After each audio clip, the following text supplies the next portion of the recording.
Good morning from Taiwan.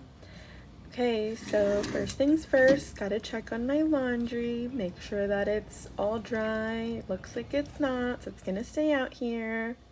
Here's a room tour. This is where I will be living the next 3 months.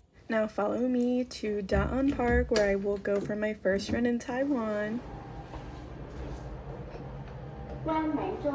My best guess is that means we're going down. I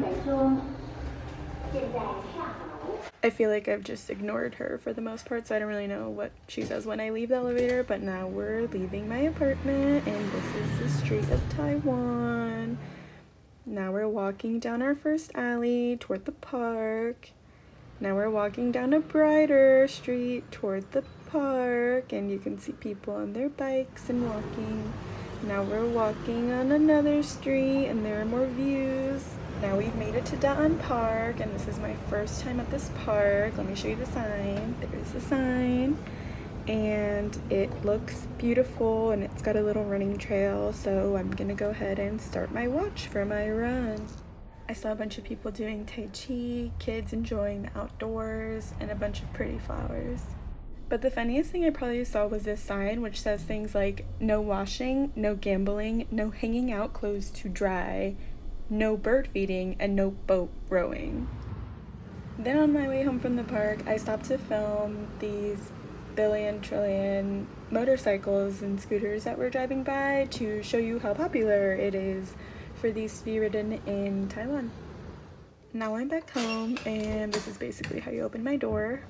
Now I'm gonna show you guys how I shower because this was really interesting to me. So basically you come into the bathroom and you close the door entirely, and then you grab the shower head, turn the water on, and the whole entire bathroom becomes your shower. There's no curtain, there's nothing. Make sure the toilet seat is closed and the water gets everywhere.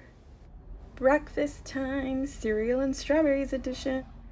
So basically the only thing I have in my apartment is this fridge, and all I have right now is milk, orange juice, and some fruits. So I decided to make myself cereal this morning. Those of you that have been following along closely since my move know that the first few days I went to eat breakfast solely at McDonald's, and so I decided it was time to invest in a bowl and some silverware. This packet comes with a spoon, which I need for my cereal, as well as chopsticks and a fork. And so now I'm about to start the rest of my morning ritual, which is eating breakfast while watching a show. Normally it's Gilmore Girls, but sometimes it's catching up on reality TV like Love is Blind or The Bachelor. And now you're about to see what my reaction is to this milk I bought. Yep. Taipei is a very walkable city, and you can see here in characters and drawings that the pedestrian space is the green space. I'm on my way to a cafe because my classes don't start until 12:20, and here I just wanted to point out that people in Taipei are not at all like they are in New York. They do not walk when the walk sign is not green. They will stand there regardless of whether or not cars are coming and wait for the green before they cross the road.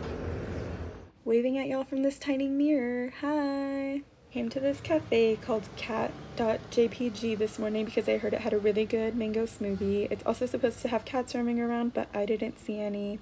I like to use my mornings to try new things and explore new places if I have time. For my post-breakfast pre-class snack, I got this French bread with butter and my mango smoothie, and the mango smoothie was worth it. At the Mandarin Training Center, there's normally a line like this waiting for the elevator to get up to class. I was put in a beginner course, and this is us learning pinyin. I balanced my beginner's course with some pretty advanced optional courses, such as this one where we're learning Chinese idioms. In the specific course, we learn things like talking to a duck, which is 鸡同鸭讲, and it basically means that two people are talking to each other and cannot understand what the other is saying. 鸡同鸭讲. Next day I went to try a beginner's optional course, and we were back to nursery rhymes, which could honestly be kind of nice if I don't want to use my brain as much. Super interesting that throughout the school they have both squatty potties and Western toilets, and that they need to specify in the Western toilets that you should not stand and squat for them. Sometimes I don't plan out life well enough, and I end up really hungry because I go to 4 hours of class straight without eating. But then everything works out when there's a subway right next to your school. So here you'll see me go into the subway, and it's gonna look like every other subway you see in America, except it does have an Apple store right next to it, which is weird, but I don't go on that side. I stick to my sandwiches. Ordered my sandwich with my broken Chinese, and now I'm gonna go home and eat it. I ate my sandwich and I took a little break, and now I'm on my way out for an adventure. Normally after school I hit a little lull and I spend some time relaxing, but I don't like to waste too much time because I know I have limited days here. Even though 3 months sounds like a long time, it's really not. So I want to try to do something new every single day in the afternoon, especially if I don't have homework. So you see me on my way to the subway right now, right outside of my apartment, and what we are about to enter is the Shida night market. It is what Taiwan is most famous for, night markets in general, not specifically this one, but it's really nice to have this one so close by.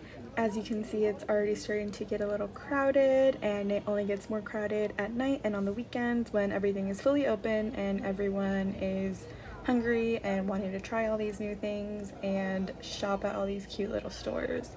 I'm following behind this cute couple, and I'm about to speed it up because it's a little ways away to the subway, maybe like a 7 to 8 minute walk. So let's go, or as we say in Mandarin, zoba.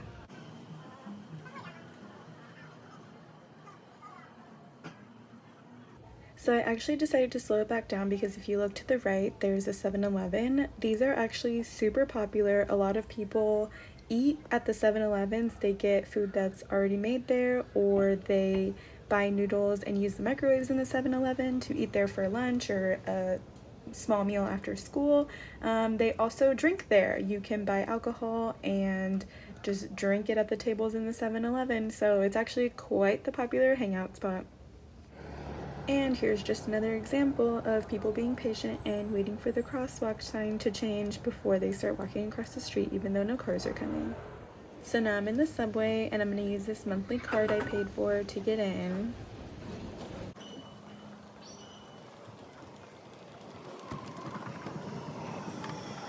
There are so many differences between this subway station and so many other subway stations that I've been in, but probably the most distinguishing is the lines on the floor that are there to delineate where people should be standing in order to file into the subway in the order in which they arrived, which keeps things very orderly and prevents the shoving and crowding that's seen in a lot of other subway stations.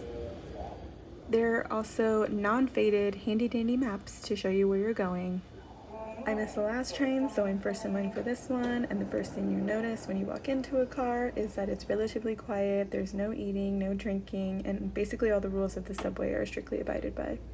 The sign at the top of the subway tells you what station you just left, which one you're heading to, and which one comes after that one for your convenience. I cannot get over how well everything is labeled in this station, like what exit you're heading toward, where the restrooms are, and what platform you're on. Finally met up with my friend Nicole. Everyone say hi, Nicole. And right after y'all said hi, Nicole, she put us on the wrong bus, so we're currently riding to a place that's not going to be our final destination, and we're trying to game plan how to get off. So we got off in the middle of nowhere because we saw that our bus was coming in 15 minutes. We are like, we make it so hard. For the R5. This is us on the R5. And then we finally made it to our final destination, which was David and Alpaca, a restaurant that has alpacas in it that is literally an hour and a half away from my house. Look at how cute! We fed them carrots. As you may be able to tell by the distance I'm keeping, this was not my idea. It was actually Nicole's because she's a vet and she loves animals, but I am always down for an adventure. Since we traveled so far to get here, we decided to explore the area a little bit after dinner, and we walked past these people from the local university playing sports, and we saw a really cool view, but I don't have a video of it. A few other cool things I've done that I've taken videos of is go to other night markets, such as this one, where we saw some street performers doing things that look like they belong on America's Got Talent. Nicole and I also went to a concert at Revolver, and even though it wasn't necessarily my favorite type of music, I always enjoy a good show. We also went to the soft opening of this club called AI, which was fun except for the long line to get in and the fact that they allow smoking cigarettes indoors. A couple other friends and I went to this place called Maji Square, which is basically an international food market that also sometimes has live performances. Pratik and I also taught Nicole how to eat a taco at this Mexican restaurant. I've only been exploring Taipei for a week now, and there's already so many things I'm learning and loving, such as when it rains, you take an umbrella anywhere and you can leave it outside and still expect it to be there when you leave the place that you entered. Or our slightly less glamorous, yet almost as sweet, trash meetups every single day that we have to take out trash because this is the standard procedure for throwing away your trash in Taipei. There's so much left to explore, and I don't know if I'll make another vlog, but I hope you enjoyed this one.